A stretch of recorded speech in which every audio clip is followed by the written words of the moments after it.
Hello, everyone, and welcome back to the Father-Son Packers podcast, your source for Packers news, notes, and analysis. My name is Tommy, and I'm one of your hosts, and I'm joined, as always, by my co-host, my dad, Matt. Dad, how you doing? Doing all right. Had a nice hike today through the woods. Saw birds, plants, fungi. The assorted fungi. You try any? No, was there any taste testing on this? We did no taste testing. Though our guide is an expert on I don't care how much of an expert someone is. I'm never trusting them to eat wild mushrooms. I'd be like, that's fine, man. I'll believe you. I'll take your word for it. But anyway, we are here. You try it, and I'll talk to you in 2 days. Yes. We are here today, though, because it is officially draft week. So we are going to talk about this is our kind of annual, last minute, draft takes, minute predictions, bold predictions. So I think we have some hot takes, some bold predictions, a couple Packers centric ones, a couple, just general draft centric ones, because we are only 4 days away, I guess, depending on the time you listen to this. Draft's coming up on Thursday. Packers don't pick till Friday. So Thursday is just going to kind of be, an also ran type deal. But anyway, still a lot to get excited about. But before we get into any of that, just wanted to pitch a couple of things. If you like what you hear, subscribe, whether that's, Apple, Spotify, YouTube. Leave a comment, leave a review, leave a like, tell a friend.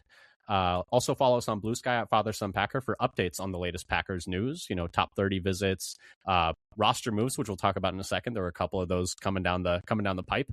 So, once again, at Father Son Packer on Blue Sky. Leave a review, follow. We're doing an episode a week for the entire offseason. And once the draft happens, we'll be doing deep dives into all of the prospects the Packers drafted. So keep that dial tuned here for that.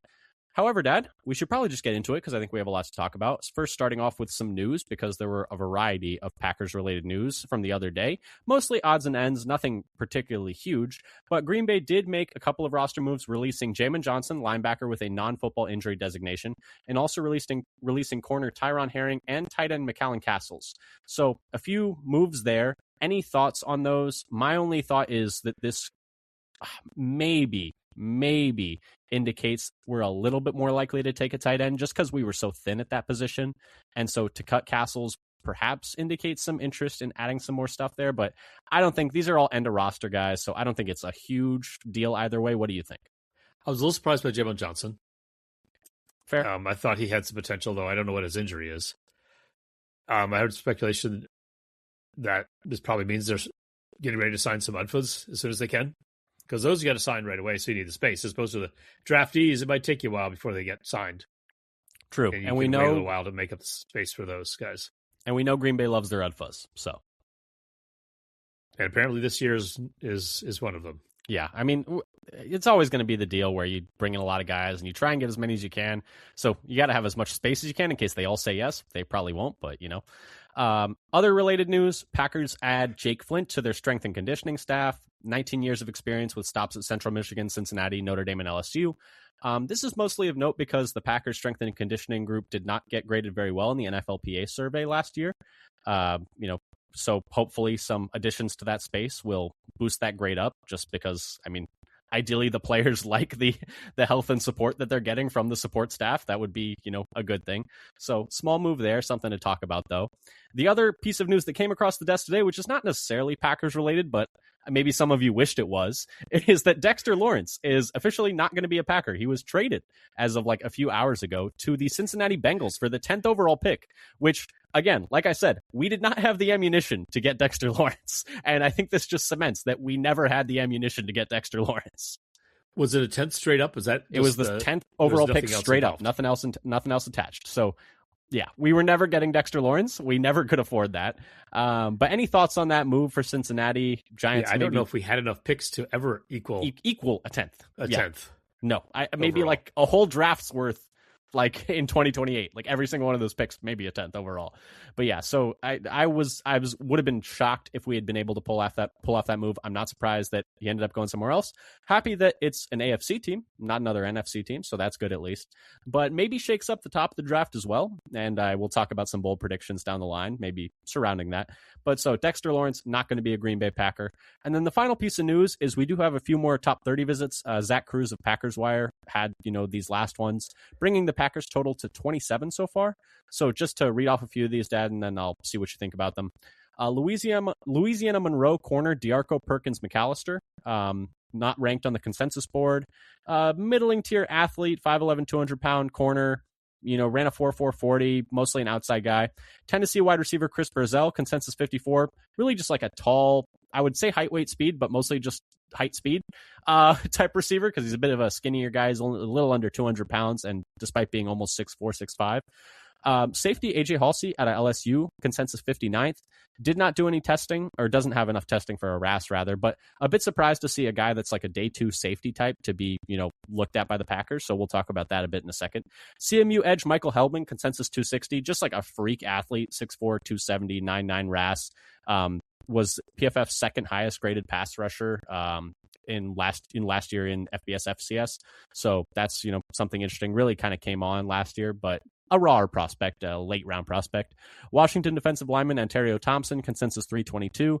Kind of a shorter, stouter, 6'1", 306, but elite athlete, over a 9 RAS. Texas Tech defensive tackle Lee Hunter, consensus 49th, 6'3", 318. Didn't test very well, which was a little bit surprising, but expected to go day 2. UCF edge Nyalik Kelly, consensus 311, 6'5", 256. Not a great athlete, good jumps, but bad agility, mediocre speed, long arms though. Middle Tennessee State defensive back Juwan Gaston, unranked in the consensus.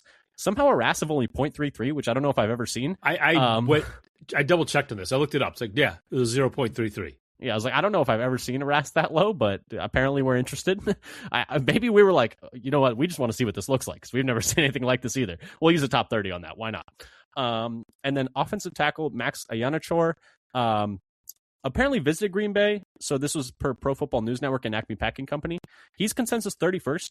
He's like this big, raw, like offensive tackle who like came to football pretty late, didn't start playing football till going to junior college. So, he's expected to go like late first, early second. So that'd be like someone we'd probably have to trade up for. So, interesting. And so that kind of does it for those visits. And I think he would bring us up to 28. Okay. Because that was part of the visit. So that would be, I think, added onto Zach Cruz's list of 27. So any thoughts on any of those specific guys or, the general breakdown position-wise, I think you had as well. Like any thoughts on those specific guys or the positional breakdown, whichever way you want to go with it.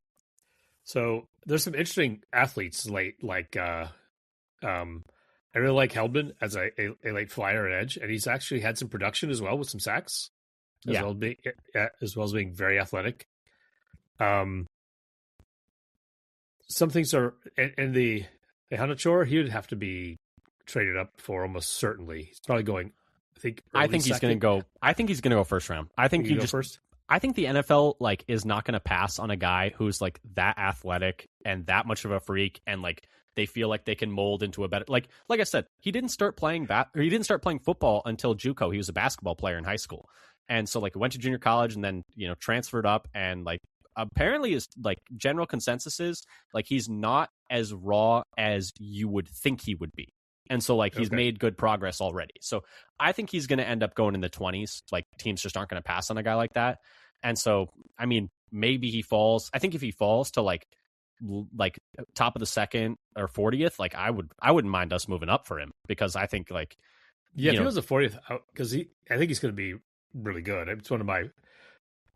He's a freak. Favorite tackle. He's a freak, yeah. Kind of in anywhere near the range. Yeah. I don't like most of the second and third round tackles, actually. I think they're a little rich for them at that point. They all have like a flaw. Like Tiernan is huge, but for some reason his arms are tiny. It doesn't make any sense. Like I don't understand how you're that tall and you have short arms, but not the only one in this class like that either. Yeah, I don't know. But anyway, yeah. I mean, I wouldn't mind what's his name? Is it Bell out of Miami? I know he was the guy that you liked. Yeah. Yeah, he's a big, huge dude. He has shown some decent flashes just of being able to keep in guys' way and his size. I think he's got some potential, but he's still kind of raw. He gets beat every once in a while and needs a little tightening up. But he's a guy I wouldn't ever take him in the second, I don't think. Mm-hmm. But maybe a little later. Yeah, so maybe the third or the fourth, depending on how things go. And who knows what the Packers are what they're actually thinking. Maybe like everybody's saying we need to get more offensive line. More offensive line. Like, no, we're good. We're not good. This will be the other pick 0. Yeah, I would be a little disappointed if we didn't I take would at as least well. two offensive linemen. I thought the Lee Hunter visit was a little bit interesting just because I would have thought that, he would have been kind of out of where they like their athletic thresholds to be. But then again, some people have talked about that defensive tackle wise, and we talked about this, I think, very briefly on a previous episode, is that defensive tackle wise, we have broken that RAS trend a few times. Like, I don't think Kenny had a super elite RAS, and neither did BJ Raji, which we talked about before, even though Raji was obviously, and Kenny were obviously, before Gutekunst was the GM, he was still involved in the process as a scout. So it's maybe. They've broken more for nose tackles. But I have heard people say that they think that Hunter's actually more of a 3-tech than a nose tackle. It depends who you, it depends who you hear people talk about. Like, I think some people think he's a nose. I think that Mosqueda doesn't think he's a nose, and he was one of the guys that Mosqueda was lower on because he thinks he's a 3-tech and just doesn't see him as a very good 3-tech. Yeah, I don't know. I was a bit interested by that one just because I was surprised they'd be interested in him, but I mean, that'd be one I could talk myself into. I wouldn't love in the moment. The Halsey one, though, the safety out of LSU, I would be one, shocked, and two, like, what the heck is going on here if we took a safety on day? If they take a safety in the second round, that would be. How do you get him on the field? Yeah, I don't know what you're thinking if you're doing that. Yeah.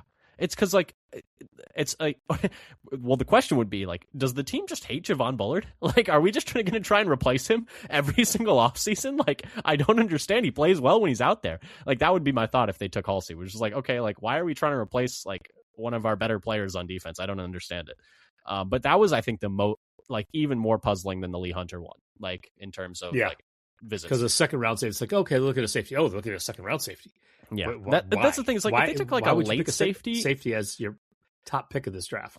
Yeah, and I feel like that's one of the most settled rooms on the team. Exactly, it's like the room I feel like the most like, okay, like we're okay there, because even like Oladapo has looked like solid when he's played. It's like it just feels unnecessary. But then the other was like, I was a little surprised to see Brazel. I would not like that pick at all. He's just tall, skinny, fast. Doesn't really offer a whole lot else, I don't think.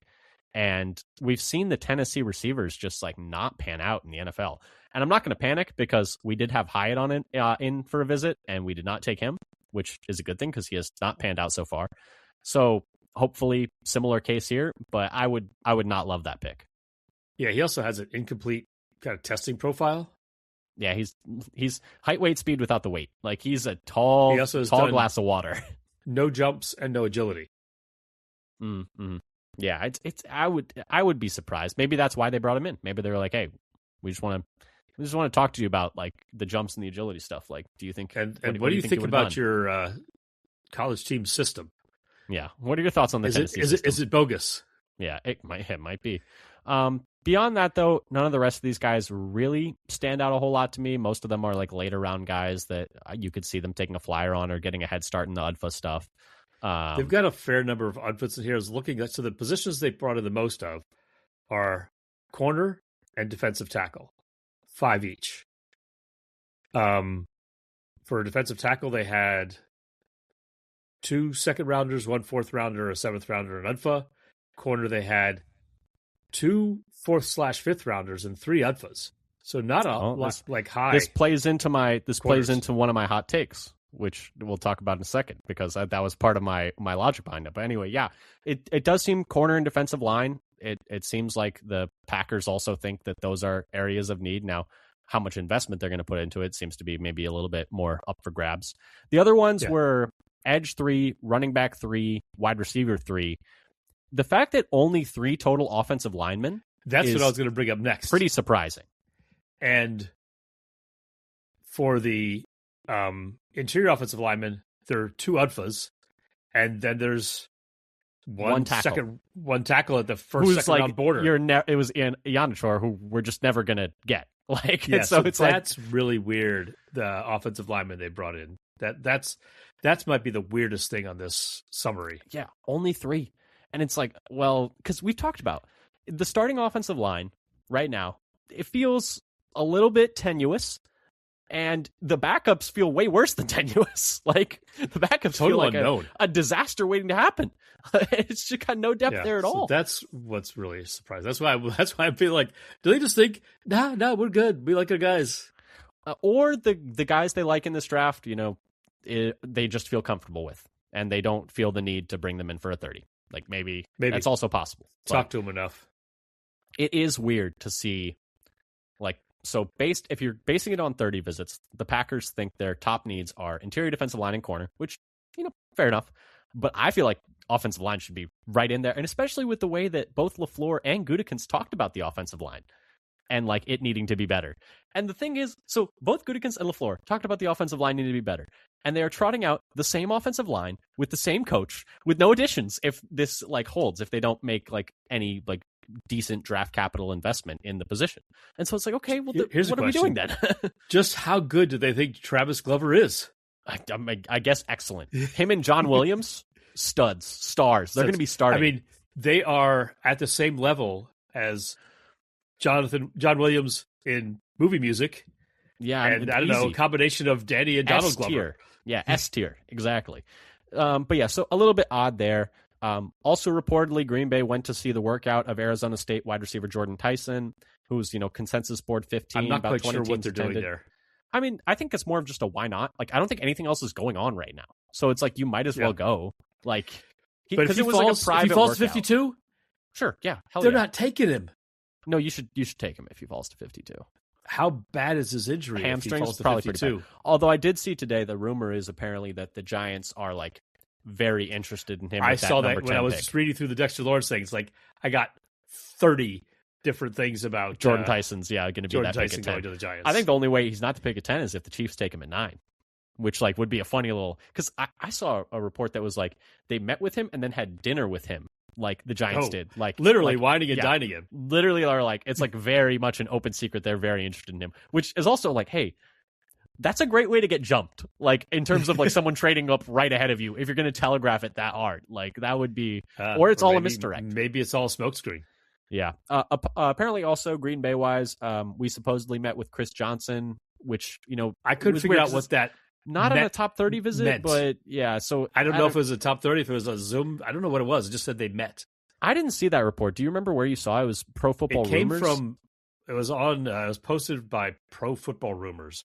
Okay. I don't know where that came from before that. So that one's maybe a bit more of a rumor. I don't think that's like officially being reported, but there's a rumor that we have met with Chris Johnson because we don't know all the top 30 visits. We only have 28 of them reported. So possibly he was one of them. And it could have met it through some other means. That's not a top 30 visit. If you had like a Zoom call or like with somebody. at a combine. I don't know if that's allowed.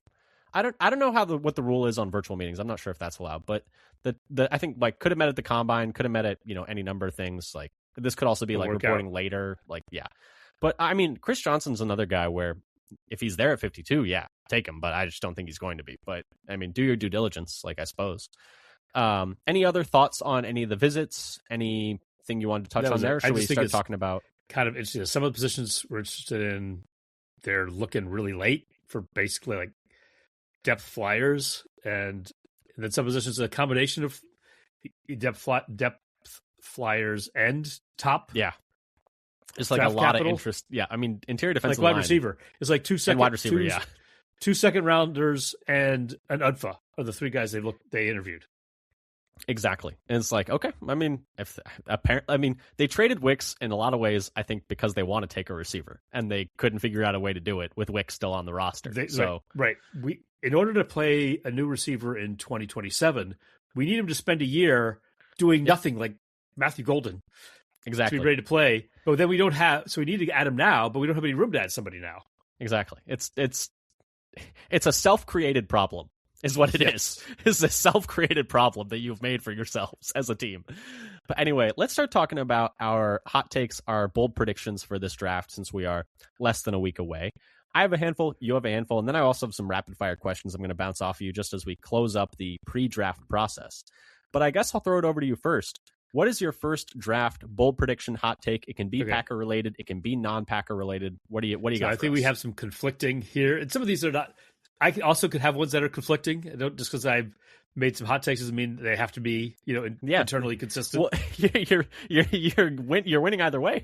It's like, well, 10. It was like 10 offensive linemen, 3 offensive linemen are going to go in the first round. It's like just like no matter what, I'm winning. So I had the Packers don't draft an offensive player until round 6. Okay. Selecting a combination of D tackles, edges, and corners with their first 5 picks. It's like an edge, 2 D tackles, and 2 corners.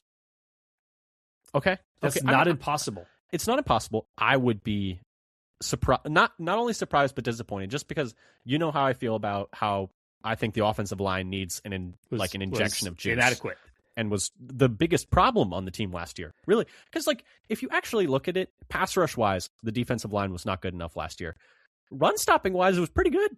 Like, honestly, especially for how many pieces they were missing.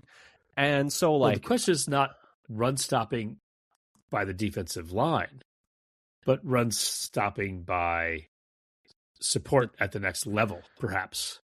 You know what? Linebackers and safeties filling in. But maybe not the. Well, you could argue that the defensive job. Well, you could argue the linebackers wouldn't be able to do that job without the defensive linemen eating blocks. Either way, the system as a whole defended the run well. The system as a whole did not rush the passer well, and so we need, I think, more pass rushers. But the offensive line couldn't do anything. Couldn't pass protect, couldn't run block, couldn't do anything. And so it's like I don't understand the like incongruence of watching that game and watching several of the games. The second half of that game, you can't protect at all. And like also the counter argument as well. Did you see the second half of that game when you couldn't rush the passer at all? Like that was a problem too. It's like, okay, fair enough. But I just think that offensive line and defensive line are like equally problematic. If not, offensive line is more of a problem. But the team seems to have a lot of faith in the guys that are on the roster right now on the offensive line. So returning from injury, I guess. Yeah, maybe this would happen. And maybe the counter is like, well, it seems like they're going to take a receiver before then based on all the guys that they keep talking to.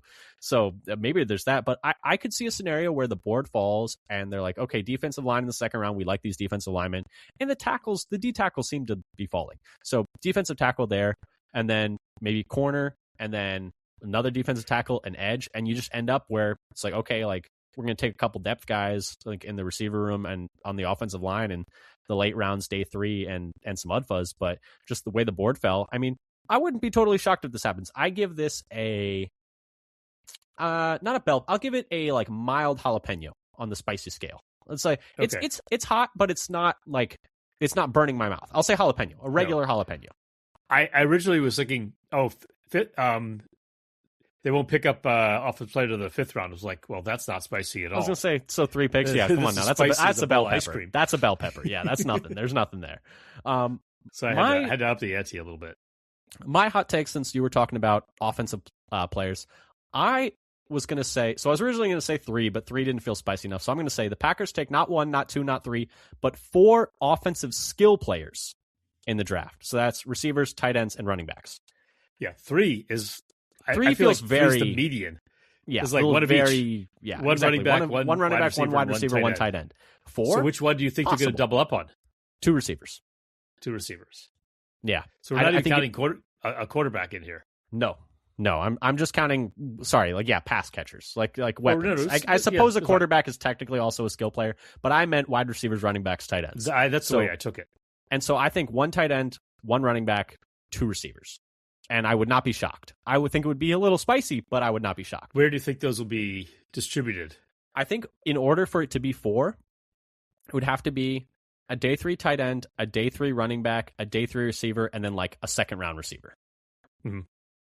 And like so going like 2, 5, 5, 7 or something like that. To me, it would be like someone falls to them in the second round that they didn't think was going to be there as a receiver. And then they like a late round guy too that they like think can also contribute on teams. So what do you think about Hurst in the second round? Too high for me, right? I think. I feel like that's. I'm talking like Denzel Boston falls to them in the second round, and they're like, "Well, we never in our dreams would think he was here. Like we have to take him." And then there's just like another day 3 guy that they like a lot, and they think can do teams and stuff too.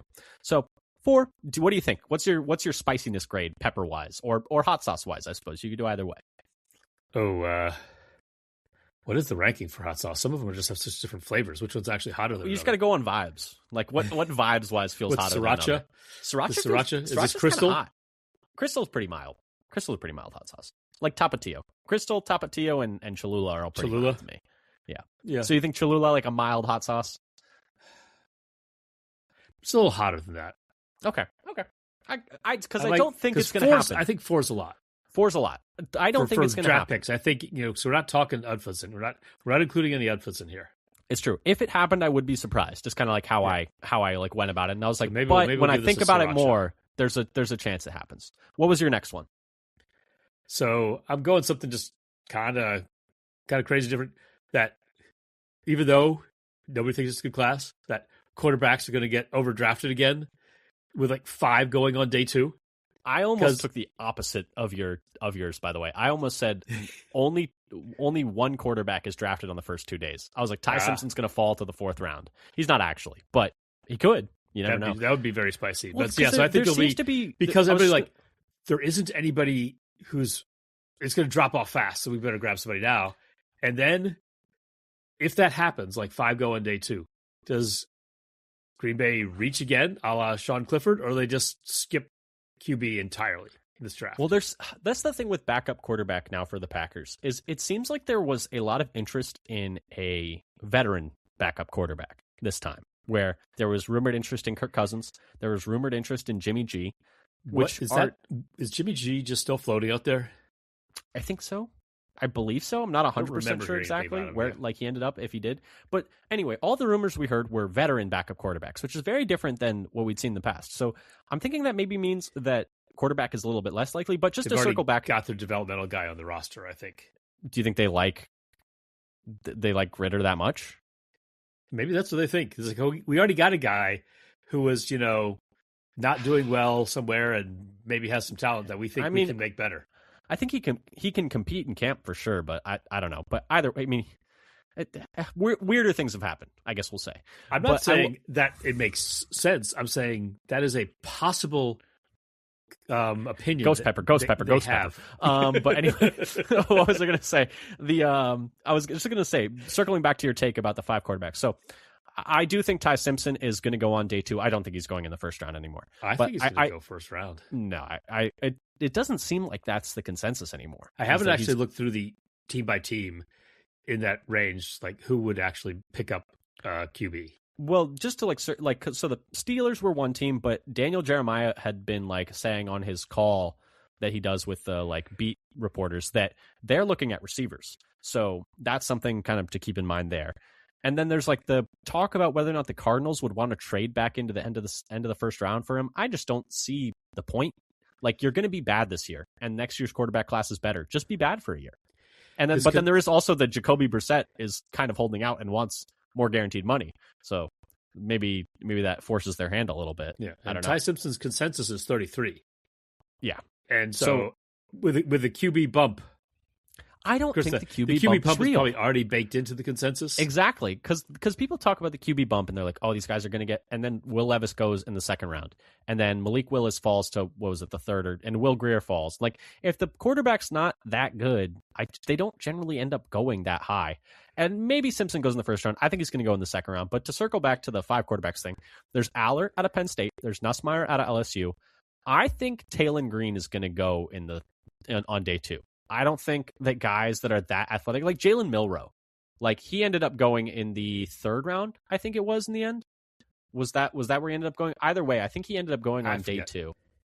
But just my point is that quarterbacks that athletic, no matter how raw they are, end up going higher than you think. Milroe ended up going 92nd overall, which was in the 3rd round. And Taylon Green, if you don't know, he has a 9.99 RAS. It's all green. It's all 100% green. So I just think that super freak athletes like that end up going high. So that's kind of a support for your argument. You know what the other thing I would say? What? If Ty Simpson doesn't go until day 2, it's more that actually helps my prediction. So Simpson, Nussmeier, Aller, and Green. The hard part for you is going to be finding that next guy. Is who's the next quarterback? Right. There are Cole Payton and Carson Beck are both in the 120s. Yeah, which is not that far from jumping up to the end of the 3rd. That's what I'm thinking. There's a little cluster of guys there between 100 and 150 that only a couple have to get a bump up, and then you start getting into some really late QBs or what's left. Well, yeah, the other guys are nose. Green's 137th on the consensus big board, but I could see him going day 2 just because of how freaky he is. Aller kind of similarly, just because he is also kind of a big, prototypical NFL quarterback build. And then it's just about finding that next guy, because Peyton is also a good athlete, but maybe people are scared off by the North Dakota State of it all, where it's a slightly lower level of competition. But I think it's a hot take. I would say Is a Serrano hotter than a jalapeno? They're pretty similar. I would say Serrano then. It's pretty similar to your other one, where it's like Okay. it's spicy, but it's not burning my mouth. Habanero? It's not as hot as a habanero. No. Okay. I would say no. My next one is 11 offensive linemen, including 4 true interior offensive linemen, go in the first round. 4 interior offensive linemen. I would not be surprised if all of Iwane and I got to pull this up. All of Bisantis? Iwane, Bisantis, Pregnon, and Rutledge all go in the first round. I would not be surprised if they all 4 do. Wow. There's rumors Bisantis is going to. Iwane we know is going to, unless like something crazy happens. Yeah, Rutledge people are saying likely. Rutledge people are saying is going to, and then I did see a mock the other day that had Pregnon there too. So and I just think there are a lot of teams at the end of that like draft in the 20s, like the Chargers, the Texans, a few other teams there that need interior offensive line help badly and are probably willing to overpay for it, especially when you're seeing like free agency. Teams are willing to overpay money-wise. Why wouldn't teams be willing to overpay draft capital-wise? So we're already looking at 7 tackles going in the first round. Exactly. So the 7 tackles was also... Or are you going to have 11 offensive linemen? No, that's why I said. That's why I said 11 offensive linemen, including 4 interior. That was the total. Sorry. Including 4, not just the 4. Yes. Interior. So 4 interior offensive linemen. With none of those 7 guys tackles. get bumped out. Yeah, 11 offensive linemen in this first round. What are your thoughts? Habanero. Hot, super hot. Ghost pepper, maybe? Am I getting up to ghost pepper yet? This might be ghost pepper. That's a lot for the interior offensive linemen based on where they're currently ranked. For the interior guys, I agree. Because right now, Rutledge is 57th on the consensus big board. But he is the lowest of them because Pregnon is 41st and Bisantis is 40th. So it doesn't take a lot for those two to jump up. That's only like 10 spots. And Rutledge is a guy that, Peter Schrager mocked him in the first round just like a week or two ago, and he's pretty plugged in as an insider. I like Rutledge more than Pregnon or Bisantis. Same. Me as well. So I'm just saying, it's not, I don't think it would be crazy. I would be surprised but not shocked, I guess is how I would say it. And I just think that in a class that maybe doesn't have like a ton of, how would you say, like surefire things, like it's not the strongest class. Say that je ne sais quoi. Yeah, it's not the strongest class. So I could see teams being like, well, let's just take offensive linemen here. It's a need, and we just need another guy to fill a spot, and it's just too darn hard to find offensive linemen. I would say maybe that Rutledge is going to move up into the first round because he did all the testing and has elite. Yeah, he's a freak. Shuttle and 3-cone, while the other guys do not. They're like, a little above average. But they have fans in the league apparently, like Bisantis I think and Pregnon that do. Rutledge makes it up into the first round, but well, he is the Bisantis lowest. Don't. I agree. If I was like handicapping it like as to who I thought would be the most likely to jump to the first, it would be Rutledge. But you hear a lot of Bisantis and Pregnon chatter, like from plugged in guys. And so that's why I was like, okay, I'm hearing chatter about each of these 3 guys individually. What if they all went in the first round? Like, what if they all made the jump up? Because, I mean, you end up looking... who's fallen out. That is the question. I think it's guys like Boston, guys like Banks. But you look look at want Boston to follow the Packers. I mean, I wouldn't hate it. But anyway, you look at the end of the second round, and you see the Steelers with Seumalo going to the Cardinals. They could use another interior offensive lineman. You got the Eagles. Their offensive line is getting a little bit older. They're more in need of like a developmental tackle than a guard, but that's the thought there. The Browns, I know they add a lot of free agent offensive linemen. They could still use an offensive lineman. A lot of people are pegging an offensive lineman there at 6 for them. They don't necessarily need a guard. They need a tackle more. A team like the Niners could use some offensive line help. The Texans could use some offensive line help. The Dolphins could use anything, like literally anything at all. The Patriots... The Patriots kind of have their interior set. It just depends like what they end up doing with Campbell. And then the Seahawks have like a quote unquote like weakness at one of their guard spots that they could maybe patch up. I'm just saying there are a lot of teams there at the end of the first round that could use some interior offensive line help. And I wouldn't be surprised if they all jump. Pushing down some receivers, I'm pushing down some receivers. Defenders. I'm pushing down some defensive tackles. So when you look at some of the guys that are there at the end of the 20s, like I could see a world where Boston falls. I could see a world where Peter Woods falls. out of the first round. I think it seems like there's a lot of splits on him. Avion Terrell, after running that 4.6, I wouldn't be surprised if he falls to the second. Like I already said, I don't think Ty Simpson's going in the first, so like he would be out of there. And you just kind of like look down the line. I mean, it's Caden McDonald, I think, is a borderline first rounder. He's not a sure thing there at all in terms of like going in the first round. I could just see a world where, a lot of offensive linemen go in the first round. But anyway, Okay. what was your next one? So my next one this is just to annoy all the Packers fans. Green Bay trades back 2 different times in the draft. And a fan favorite will be available at 52 or 84. And we will trade back. Of course. So like Chris Johnson will be there. And we will at trade 52. Back. And we'll trade back. Yes, 100%. I love this take because this is definitely something we will do. Right. I would say, because the one I had that was trade related, I had the Packers will use one of our 2027 picks to trade up in this draft.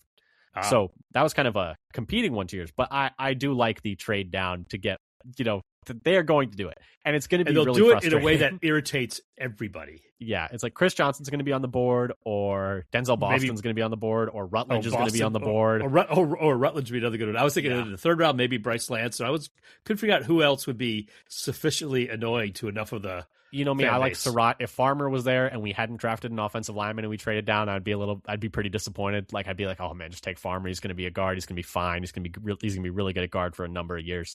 But yeah, so I mean, I 100% see it. I had that we would use a 2027 pick to move up this draft just because we have so many picks next year. And a lot of people are talking about like how 2027 is going to be this generational class. I think we're getting to a point where that feels a little overblown. Like I think we're getting a little bit ahead of ourselves. Every year, everyone is always like, oh, just wait till next year's draft. Like that draft is going to be insane. And then guys end up not coming out, or they have down years and so their stock goes down a little bit, or they get dinged up and their stock goes down a little bit. And this happens every single season. So I think if the whole like NFL market is like, oh, 2027 picks are super valuable, maybe, you can get a little bit of sell high on those picks and get some like real movement in this draft. Yeah, it has to be somebody that you really like. Yeah, I do think there's you wouldn't just do it willy-nilly, of course. Yeah, third, fourth rounders, even some fifth rounders that I like picking at their spots more than some of the second rounders. Yeah, I agree. But like, if you wanted to move up, say, from your pick in the 50s up to the top of the second, and it cost you like a potentially maybe, I don't know. I guess it depends what the package would be. It obviously depends what the package would be. But like, let's say it costs you like a fifth this year and a pick next year. Like, I don't know. I wouldn't hate it. Okay. If this is what it's like, maybe getting like Chris Johnson or Rutledge. Chris Johnson seems to be your guy. You seem really all in on Chris Johnson. Is he your dream pick at 52 if he falls there? He's probably my dream pick at 52. Okay. Him and Rutledge. You know me, I just don't think of corner as being as big a need. I would talk myself, the speed at which I would talk myself into Caleb Banks if we took him at 52. It would break the sound barrier. I would be like, the foot is fine. Don't worry about the foot. Don't even look at the foot. It's going to be great. A little bit about a little analysis that I did of my own behavior. What do you always I looked over my last 37 mock drafts. Okay. So this is from just from March 30 on. So the last 3 weeks, I've done at least 37 mock drafts. In round 2, my number one pick, these are just my last 37. So round 2, my number one pick player was Caleb Banks. The thing is, if the foot is fine, he's so freaking good. But it's such a big risk. And so I would be so nervous. In those drafts, I picked 12. I picked a D tackle 12 times, edge 9 times, corner 5 times, and interior offensive lineman 11 times. No receivers, no safeties, no linebackers, no running backs. Round 3, my number one pick player was Darrell Jackson. Okay. I picked 13 defensive tackles, 5 edges, 5 corners, 6 interior offensive linemen, wide receiver 7 times, and running back once. Is that, I'm guessing, Mike Washington? Yes. Just fell to you in the third? Okay, fair enough. Round 4, Jalen Farmer was my number one. If he falls to the 4th, I mean, I'd trade up for him at that point. I don't think he's getting out of the top you should 100. if he's like at 102. He's moving up the consensus board. I think he's gotten into like the top 90 even at this point. And so he's fallen back down to 104, so he's not quite in the top 100 anymore. My top 3 positions in that round were D tackle, corner, and interior offensive lineman again, because I feel like that's why I keep picking interior offensive linemen. Some of them are tackles converting to Zune guards. and Parker.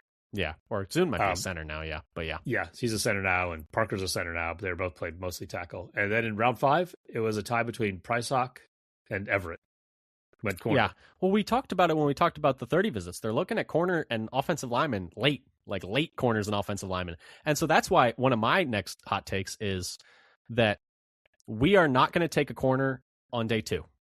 We're not taking a corner till like late day 3. And based on the 30 visits, how late is late? 6th round? Yeah, 5th. 2nd, 5th round pick or later. Okay, so not the 153, but I think it's a good chance. Honestly, not spicy enough. That might be. There's a good chance we pick a 5th round. I think there's a good chance we pick like a 4th and a 6th. That might be like 5th. Pace mild salsa, like off the like. Just off the shelf. Pico de gallo, and you forgot to add the jalapeno. Pico de gallo with like you didn't have enough jalapeno. You had to only use like a half of one. Like you were out. Like you forgot to grab it at the store. So yeah, maybe that's not spicy enough.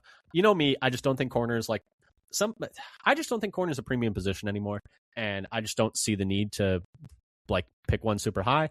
And it seems like we're not having very many visits with the guys who are going super high.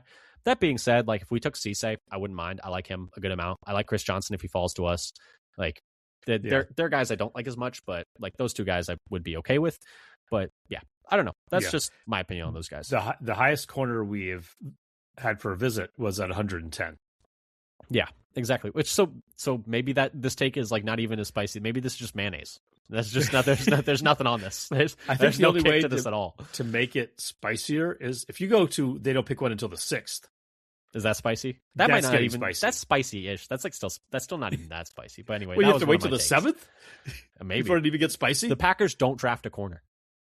There we go. That'd be funny. The Packers fans would be hilarious. Their heads would explode. Everyone's heads would explode.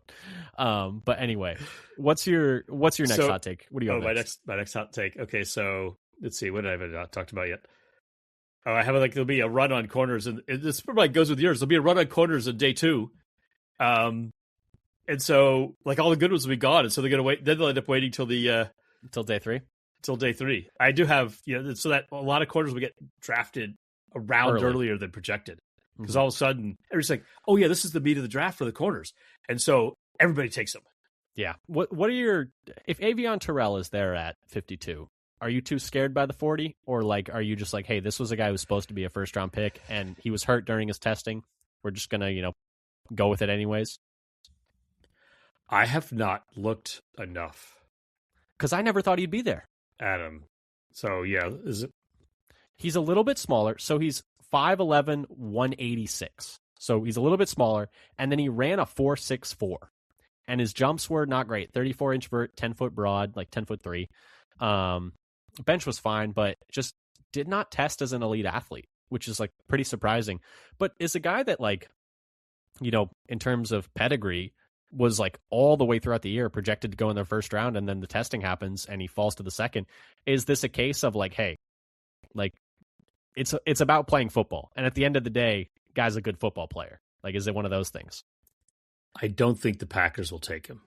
I don't think so either. But I was just wondering what you thought. At 186 and slow. Small and slow does not usually play. That's not a good combination. Usually no. What was your final hot take? That the first defensive tackle won't be taken until you get into after pick 40. And so that means giving Green Bay the potential to trade up and get anyone they want. So that means Peter Woods falls. That means Banks falls to injury because of injury, most likely. And McDonald also falls. And McDonald also falls. He didn't and Miller either. falls. And Miller falls as well. So, because he's I think projected to go top 50 still, right? Yes, he is. He's 46 right now on the board, but he hasn't done any testing. Yeah, he didn't test, but I imagine that's why we had him in for a visit. So maybe there's some interest there. But I would, if we had our pick of defensive tackles on the board, I think I would have a hard time passing on Banks, but it's just so risky. Like it's so risky. And so maybe you just go with like a true like floor raising plugger like a McDonald, and then you just say, hey, like you're going to raise the floor of this, defense. We're going to win because of you on first and second down, and then let the other guys take care of third downs, because you got to win on first and second to get to third, which has been a problem at times for Green Bay. So I don't know. Who would you take if we had the pick of any of those defensive tackles? Yeah, so McDonald didn't test great either. Yeah, or he did very little. Is what happened actually. All he did was the bench I could find. That was it. There's like very little profile on him. Yeah, and Woods was just like a 7.59. And so is it better to have tested amazing on a broken foot, or to not have tested at all? That's why when Banks started dropping with a broken foot, it was like I was just picking him in every mock. It was like, it sounds like he can play on that. That's how broken he just foot. took over by most often so drafted. I don't know. And I feel like with a second round pick, it's like less risky. It's like, whatever. We might as well take a flyer on a guy who could be a star. Yeah, exactly. And if it blows in our face, it was only a second round pick. Would you take that same risk on a guy like Peter Woods? Because we know Green Bay loves had a down year, but 2 years ago, this guy was an ass kicker. You're right. I was just talking about him being like, top 10 pick. Brugler had him as his number one player coming into the year, number one overall, any position. So, and he had kind of an uninspiring, year. And testing was kind of uninspiring too, I think. The ones that he did, I don't think he did much. But he has a 10-yard split, but not a 40 or a 20 time. Yeah. I think that's right. He only ran a 10-yard, which is like people were talking about, like, I've never seen anyone do that before. But he's like, it's totally bizarre. It was elite. It was 1.67 at 302 pounds. He's like, I'm never going to have to run 40 yards, guys. Don't worry about it. It's like, I don't have enough gas to run 40 yards. It's weird. But to only do a 10-yard split is odd. And then he's like average at the rest. Like the jumps are average. The height weight's His shuttle average. was good. Shuttle was good. That's true. The shuttle was elite. Short shuttle was elite. 3-cone was above average. Yeah, I mean, they're above average, but they're just nothing it's elite, not elite in terms of, he's not an elite overall ended up not being testing-wise. So. And then his year was down. That's why I think he could fall a little bit. Dane Brugler joked that he had more rushing yards because they used him in the backfield a little bit than pressures. I heard people say which this is today. Funny, yeah. But no, so it's interesting. But anyway, did you have any other hot takes, or should I hit you with my rapid-fire questions and we'll get out of here? I have a couple for you. Since this is the last episode before the draft, I think I'm looking at your list. You don't have any more, so I'm just going to go ahead. All right. What positional pick at 52 would surprise you the most? Well, I mean, I could cheat and say kicker. Sure. Kicker or quarterback would both be very surprising. Punter, long snapper, 52. Just the greatest long snapper of all time. This always brings you back to like the question that's like, if you had a kicker who never missed from 60 yards or in, where does he go in the draft? Is he a first rounder? Like, yeah, probably, right? Like, and he plays for 15 years. Let's say 10 years. Plays 10 years, never misses a kick inside 60 yards. He's probably a top 10 pick, right? Might be. Right? Like, probably. So valuable. Exactly. But anyway, if that guy goes to Green Bay, he will miss every single kick, unless his name is Mason Crosby. That's my goat right there. But anyway, so what I think I was going to say running back, safety, except that they also yes they brought somebody in. So now, I guess I'll say linebacker. I mean, linebacker would be pretty surprising. Have we had like any? Man, that's a good question. Have we had any like true linebackers that aren't like projected to be more like special teams guys in for visits yet? Like, nope. We had an unranked guy and a guy ranked 307th. Yeah, so like late, probably special teamers type guys. So, because that's the thing. Like, you trade for Franklin, you still have Cooper, you still have McDuffie. Hopper is apparently still on the team, although we have no desire to play him for some reason. Apparently not. You still got Welch. Like, you got a lot of bodies in the linebacker room right now. So, yeah, that doesn't. I was going to say running back. I was going to say safety because that would maybe. Yeah. If they take Kelsey, I just don't understand. Where do you play him? Like, what do you do with that? Like, who are you taking off the field? Are you saying this is McKinney's last season? Yeah, but with the way they restructured, I think if I remember correctly, they're probably going to end up extending him, and so I don't know. I wouldn't understand it. Maybe they just had a medical thing they wanted to double check on just in case he like falls further than they even think. I don't know.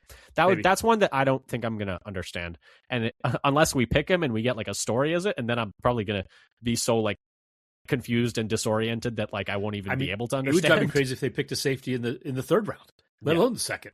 it feels Even the unnecessary. fourth. The safety room is pretty good right now. It's really good. And Oladapo doesn't even get to play, and I feel like he's good when he does play, so I don't even know. My next one is, do you have a dream pick, nightmare pick? I'll go first.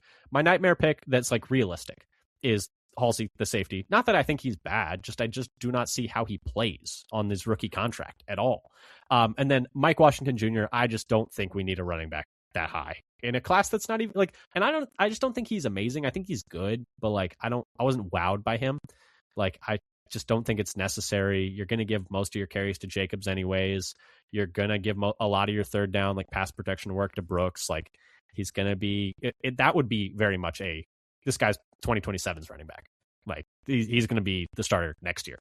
And so like that's what that pick would be. And so that'd be a little bit frustrating and maybe not a nightmare, but I would say it's disappointing. Disappointing. I won't be surprised if they add a running back, but I'm expecting somebody late.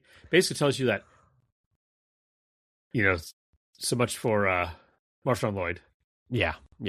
That would definitely be that. Like, okay, Lloyd didn't work out pick. The other is I would be my dream pick would be like if Rutledge fell to them, or if Farmer's there in the third round. Like that would be another dream pick. Okay. But anyway, Farmer in the third. I was mostly focusing on dream pick at pick 52, but you can go anywhere. That's what I'm thinking as well. So for me, the dream pick is either Rutledge or Johnson, because I think Johnson doesn't have a chance. Probably not. Rutledge has a little bit more, but still not much of a chance. So who would be my dream pick? Or your nightmare pick, you mean? Well, I was thinking if I had somebody else I'd pick, since those are so unlikely. Well, that's what a dream is, Yeah.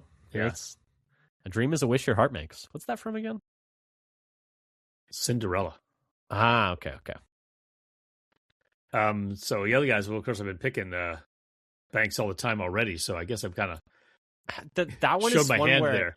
I can't even say it's dream because I would just be so nervous. Like, please be ready for training camp. Please be ready for training camp. Who's a guy who would drive me a little crazy if we picked him in the second rounds? It's some of the guys I think, like D'Angelo Pons. I mean, I would be intrigued. I would be intrigued. It's 179-pound corner. I just don't see it happening. That's how I kind of feel. I don't really like Malachi Lawrence very much. I'm just not very high on him. He's like a guy that like I would not be super happy about. I like his closing speed. See, I prefer I know he's not an elite athlete, but I like R. Mason Thomas better than him. And then if you're gonna take an edge, I like DDS out of Penn State more than him. I like him. I thought about putting him in as a dream pick in the third. Let's say. Yeah, I just have to follow a bit. He's my dream for the third round. Sorry, nightmare pick is Brazel. I don't understand. The Tennessee receivers just don't work. They never ever work. It's not going to happen. They run a make believe offense. It doesn't work in the NFL. It has never worked. So that would be one. But and if you don't have one, we can go to my next question. I would also go Stooks. Oh, you're not a big Stooks guy. I think he's a slot. Yeah. I think he's a safety slot. I don't like him as much at corner, and I let Bullard keep playing slot. He's good there. I have no problem with him staying in slot. That's my problem. There's nothing. He's not going to be a good player. I think just doesn't fit. He doesn't fit. Yeah, that's fair. And I think if you're going to take a slot, I like Keontae Scott more out of Miami than Stooks, even if he's not I don't think he's as good an athlete. Yeah, I mean there are other guys. There are a lot of guys I wouldn't mind. Would it shock you if the Packers just love Bryce Lance? They're just infatuated with Bryce Lance. Keep in mind, we just hired their old wide receiver coach. I know. Oh, I picked that's Bryce on the Lance board a bit. I would prefer him the third to the second. I think that's you trade down in the second and then you take him. The second would be he's a reach at 52, and he is he's a bargain at 84, but he probably is going to go more like 70. Yeah, that's where you trade down and you end up taking him. I think it is 84 on the dot. It is 87. 87. Oh, then we'll get him easy. Easy peasy, yeah. No, I think he's going to go higher. He's too freak of an athlete. But anyway, I think that does it for more likely to trade up or down. We already talked about that. I've already kind of talked about how I think they're going to trade down, and I think of course they could trade up. What is the probability of them actually doing one of each? I don't think we're going to trade up. That was why it was a spicy take. I think we're more likely to trade down. That in terms of what I think is likely to happen, we're going to trade down. But I would say surprised but not shocked if we trade up. But anyway, this has been the Father Son Packers podcast, our last episode before the draft. So next time we speak, we'll have however many new Packers. I guess we don't know based on how many picks get traded. But anywhere from 10 to 3. Exactly. So we'll have a lot to talk about then. Going forward, like I said, doing an episode a week every week of the off season. So don't turn that dial. Rather, follow us on Blue Sky at Father Son Packer. Subscribe on Apple, Spotify, YouTube. Like I said, leave a comment, leave a review, tell a friend. And until next time, go Pack, go. Go Pack, go.